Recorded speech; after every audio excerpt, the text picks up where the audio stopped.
Welcome back, everybody, for another deep dive. Yeah. Today we're doing something really interesting.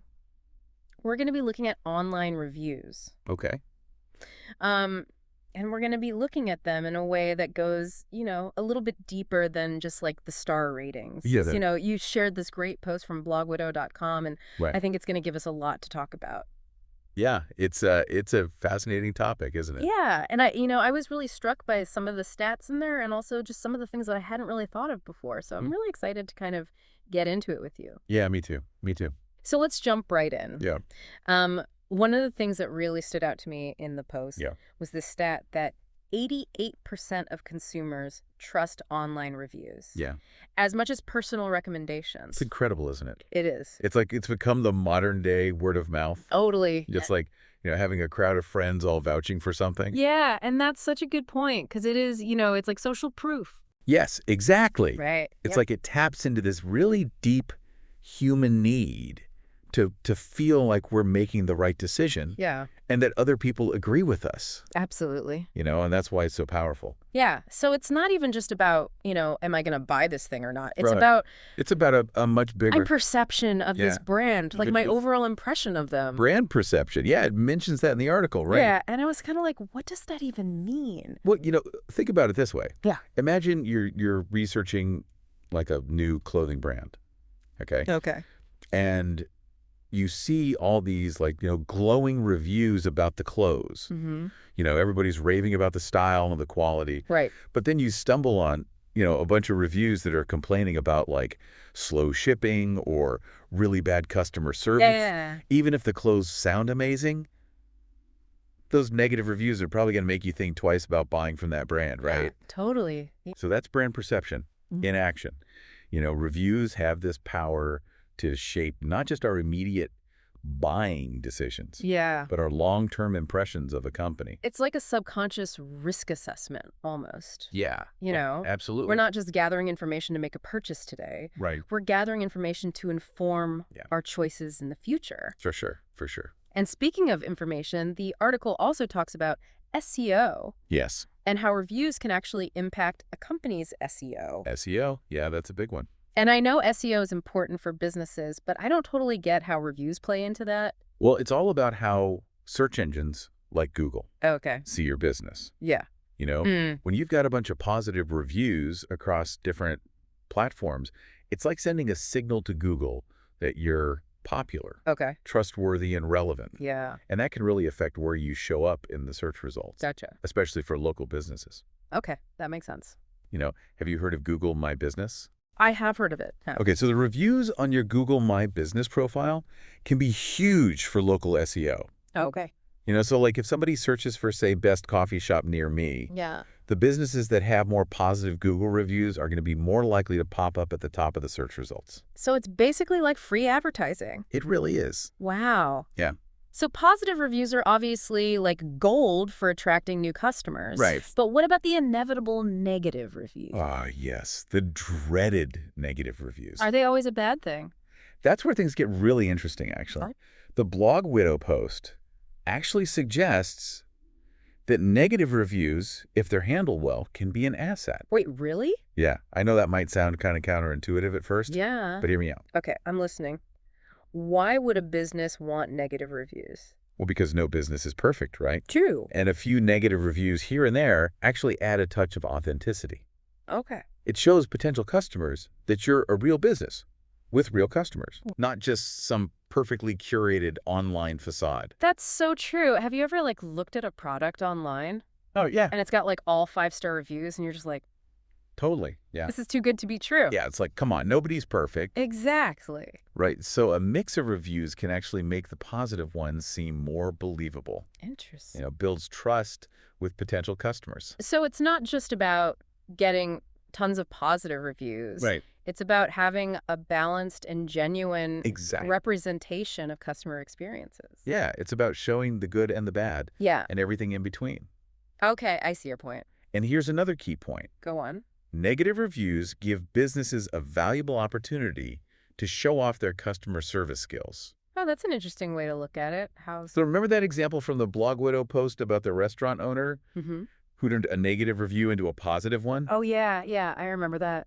It's all about responding to those negative reviews with empathy and professionalism So, and a genuine desire to make things right. so it's about turning a potentially damaging situation Yeah, into a chance to build trust totally. and demonstrate your commitment to customer satisfaction. Absolutely. And when it's done well, it can even win back a dissatisfied customer Yeah.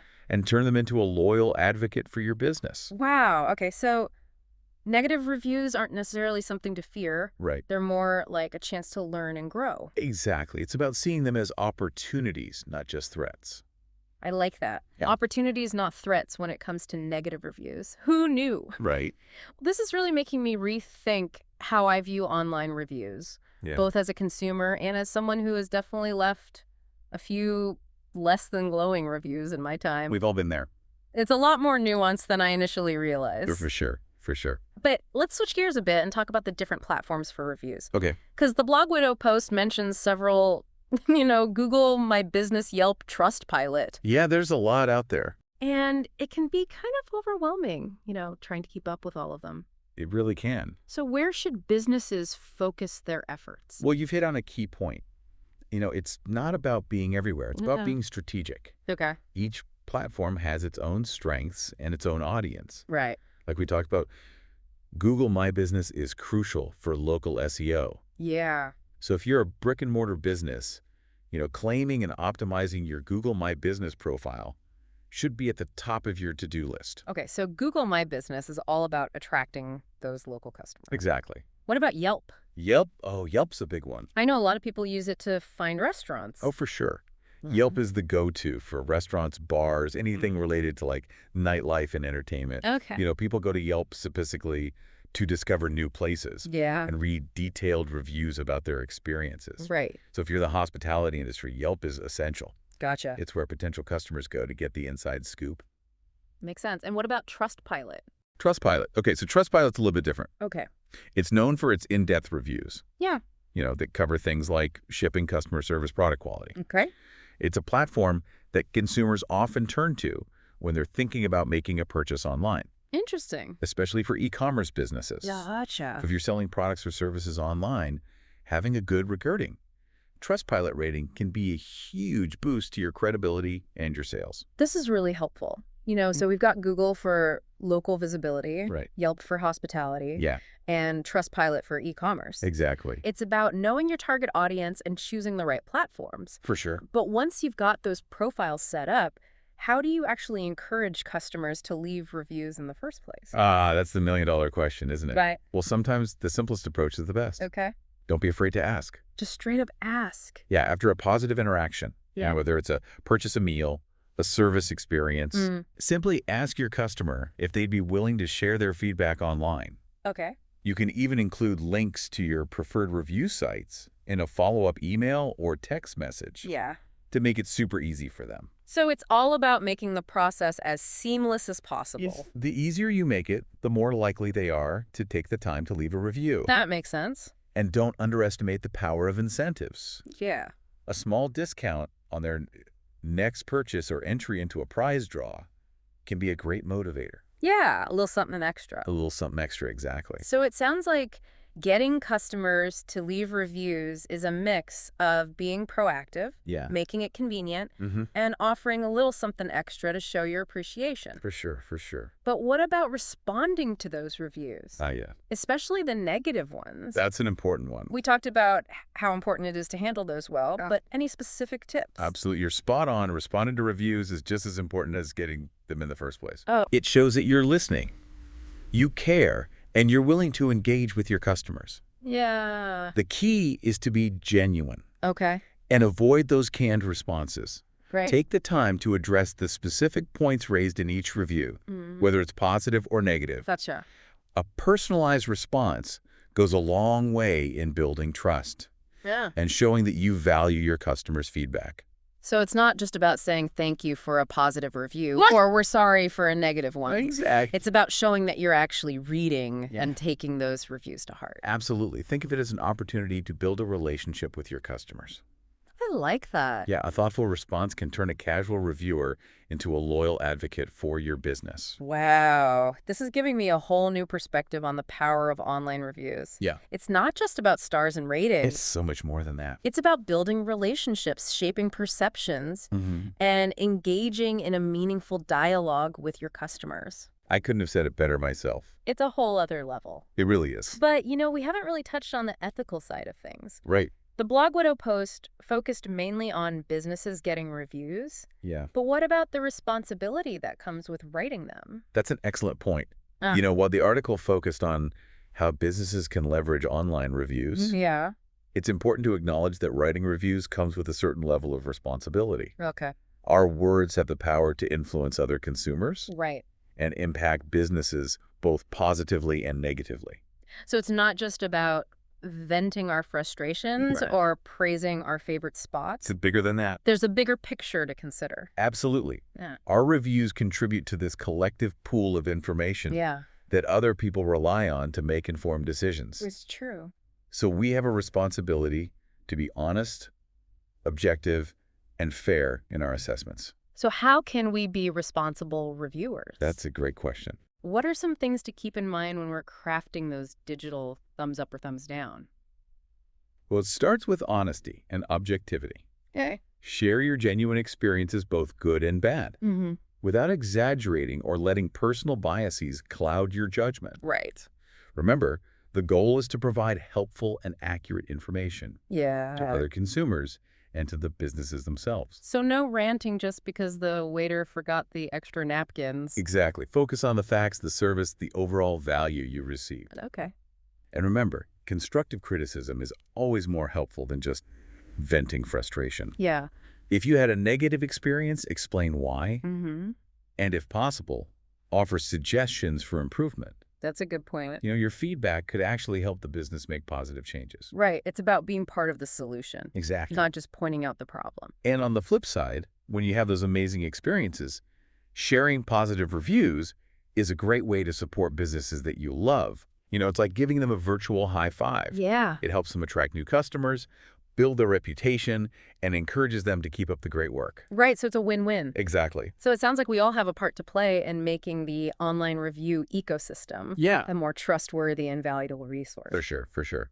So what stands out to you from everything we've discussed so far? What really strikes me is this shift from thinking of reviews as just a way to find a good restaurant or avoid a bad product Right. to recognizing their deeper impact on businesses and consumer behavior. Yeah. We've really uncovered how those stars and comments influence not just our choices, Mm-hmm.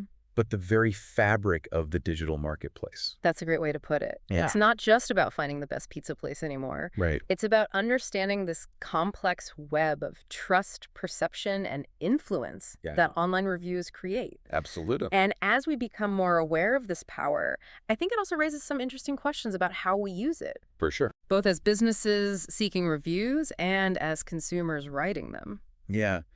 This deep dive has really made me think more critically about my own role as a reviewer. Me too. It's a responsibility I haven't always taken as seriously as I perhaps should have. I'm right there with you. I'm thinking back to some of the reviews I've written in the past, Mm-hmm.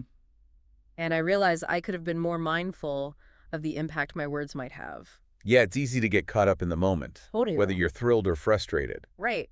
But it's important to step back and remember that our reviews are part of a larger conversation Yeah. that shapes perceptions and influences decisions. It's like we're all contributing to this ongoing narrative. Exactly. So how do we find that balance Right. between sharing our authentic experiences Yeah. and recognizing that our words have weight? It's about being honest and detailed in our reviews Yeah.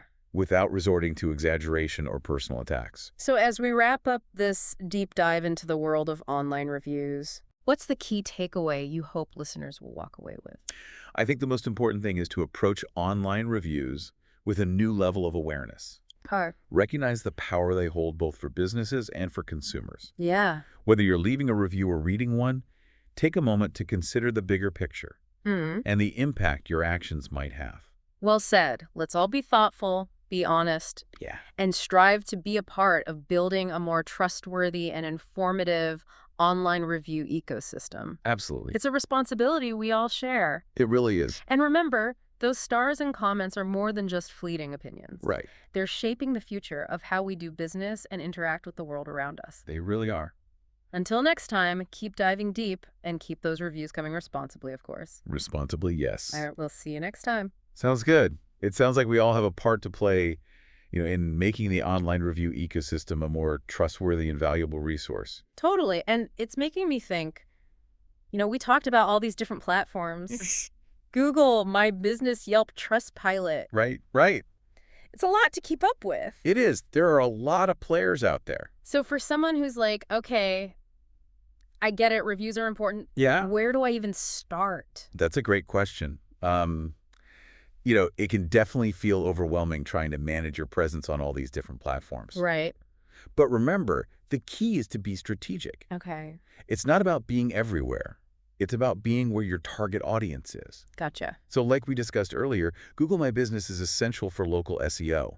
If you're a brick-and-mortar business, claiming and optimizing your Google, My Business profile should be at the top of your list. Okay, so Google My Business is all about attracting those local customers. Absolutely. It's about making sure people can find you when they're searching for businesses in their area. Right. So if I'm looking for a coffee shop near me, Exactly. Google's going to show me the places with the best reviews. That's the idea. Google wants to show users the most relevant and trustworthy results. Gotcha. And Yelp. What about Yelp? Yelp? Oh, Yelp is huge, especially for restaurants, bars, cafes. Right. Anything in the hospitality industry, really. Yeah, because I feel like when I'm looking for a new restaurant, I always check Yelp. Oh, yeah, me too. People go to Yelp specifically to discover new places and to read detailed reviews about their experiences. So if I'm a restaurant owner, I gotta be on Yelp. Pretty much, it's where your potential customers are going to be looking for information. And what about Trustpilot? Where does that fit in? Trustpilot. Okay, so Trustpilot is interesting because it's known for its in-depth reviews. Oh, okay. Reviews that really dive deep into things like shipping, customer service, product quality. Oh, interesting. It's a platform that consumers often turn to when they're considering making a purchase online. So more for like e-commerce businesses. Exactly. If you're selling products or services online, having a good Trustpilot rating can really boost your credibility. Makes sense. It can really influence people's purchasing decisions. So we've got Google My Business for attracting local customers, Yelp for hospitality, and Trustpilot for e-commerce. You got it. That's a good breakdown. It helps to kind of categorize them like that. Definitely, each platform has its own strengths and its own target audience. But once you've figured out which platforms to focus on, Right.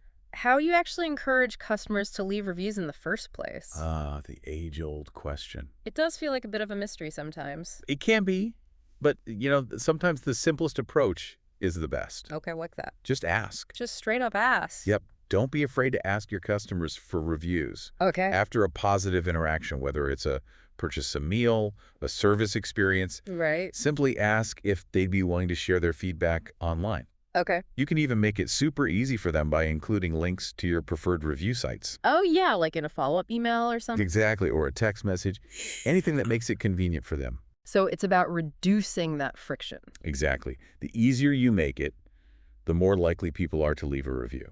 That makes sense. What about incentives? Do those work? Incentives. Oh, incentives can be a great motivator. Okay. A small discount on their next purchase, Yeah. or maybe entry into a prize draw. A little something extra. Exactly. A little something to show your appreciation.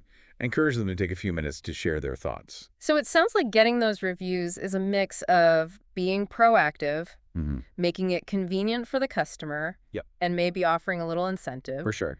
But then what about responding to the reviews once you get them? Ah, yes. That's a crucial part of the process. Especially the negative ones. Especially the negative ones, but really all of them. Okay, we've talked about the importance of handling negative reviews well, Right. but any specific tips for how to respond to reviews in general? Absolutely. Responding to reviews is a huge opportunity to engage with your customers. It shows that you're listening, you care, and you're taking their feedback seriously. Yeah. The key is to be genuine and avoid using those generic canned responses. Right, like a copy and paste. Exactly. You want to take the time to personalize your responses. Okay. Address the specific points raised in each review, whether it's positive or negative. So even for positive reviews, You're not just saying thank you. Exactly. You can go a little deeper. Yeah. Maybe mention something specific they liked about your business or thank them for their continued support. Right. It's about making it a conversation, not just a transaction. And for negative reviews, it's even more important to show that you're listening and that you're taking their concerns seriously. Yeah. Address their specific issues, apologize if necessary, and offer solutions if possible. So it's about turning that negative experience into a positive interaction. Exactly. You want to show that you're committed to customer satisfaction, even when things don't go perfectly. This is making me realize that responding to reviews is like a whole art form in itself. It really is. It's a chance to showcase your brand's personality, build relationships with your customers, and turn even negative feedback into an opportunity for growth. I like that, turning negative feedback into an opportunity for growth. It's all about perspective. This whole conversation has been a real eye-opener for me. Me too. It's amazing how much we can learn from just taking a deeper dive into these things. It really is. But, one thing we haven't talked about is the ethics of online reviews. Ah, yes. That's a crucial aspect of this whole conversation. The Blog Widow post focused mostly on businesses getting reviews. Right. But what about the responsibility that comes with writing them? It's an excellent point. Yeah. It's easy to get caught up in the excitement of sharing our experiences online. Yeah. But we have to remember that our words have power. They can influence other consumers and impact businesses. It's like we're all part of this big feedback loop. Exactly. And it's important to be mindful of the role we play in that loop. So how can we be responsible reviewers? That's a great question, and there are a few key things to keep in mind. Okay. First and foremost, be honest. Okay. Share your genuine experiences, both good and bad, but don't exaggerate or embellish the truth. Right. Don't let your emotions get the best of you. Exactly. And remember, constructive criticism is always more helpful than just venting frustration. Yeah, I've definitely been guilty of that in the past. We've all been there. But if we want businesses to actually take our feedback seriously, Right. we need to be clear and specific about what went wrong. And why it mattered to you as a customer. So it's about being thoughtful and intentional with our words. Exactly. Our reviews are part of a larger conversation, and we should strive to contribute to that conversation in a meaningful and responsible way. I like that, contributing to the conversation. It's not just about getting our own opinions out there. It's about being part of a community. And shaping the way we interact with businesses online. Absolutely. This has been such an insightful discussion. It's really made me rethink my whole approach to online reviews. Me too. It's amazing how much we can learn from just taking a deeper dive into these things. Well, I'm glad we could dive deep together today. Me too. This has been a great conversation. And, it's not just about the negative reviews. It's also important to be thoughtful about the positive ones. Oh, yeah, for sure. When we have a truly great experience with a business, taking the time to leave a detailed and genuine positive review can make a huge difference for them. It's like giving them a shout out. Exactly. It's like saying, hey, I appreciate what you're doing. Keep up the great work. And it helps other people discover those businesses too. Absolutely. Positive reviews can really help a business thrive. So it sounds like whether we're leaving a positive review or a negative one, Right. it's all about being mindful of the impact our words can have. For sure. We're not just expressing our own opinions, we're contributing to this larger ecosystem of information that shapes the way people experience the world around them. And that's a pretty powerful thing when you think about it. It really is. Well, I think we've covered a lot of ground today. We have. This has been a really fascinating conversation. It has been. I feel like I've learned so much about the power of online reviews. Me too. It's amazing how much there is to unpack when you start digging a little deeper. Exactly. And that's what these deep dives are all about, right? Absolutely. So as we wrap things up, is there anything else you want to add about online reviews or how we can all be more mindful of their impact? I think the most important thing to remember is that online reviews are a tool. Okay. And like any tool, they can be used for good or for bad. Yeah. It all comes down to how we choose to use them. I like that, how we choose to use them. Whether you're a business owner trying to build your reputation or a consumer sharing your experiences online, we all have a responsibility to be honest, thoughtful, and respectful. Absolutely well said. And I think that's a perfect note to end on. It is. Thank you so much for joining me for this deep dive into the world of online reviews. It was my pleasure. This has been incredibly insightful. I agree. And to everyone listening, thanks for tuning in. Yeah, thanks for being here. Until next time, keep diving deep. And remember, every review counts. It does. Every single one. All right, we'll catch you next time. See ya.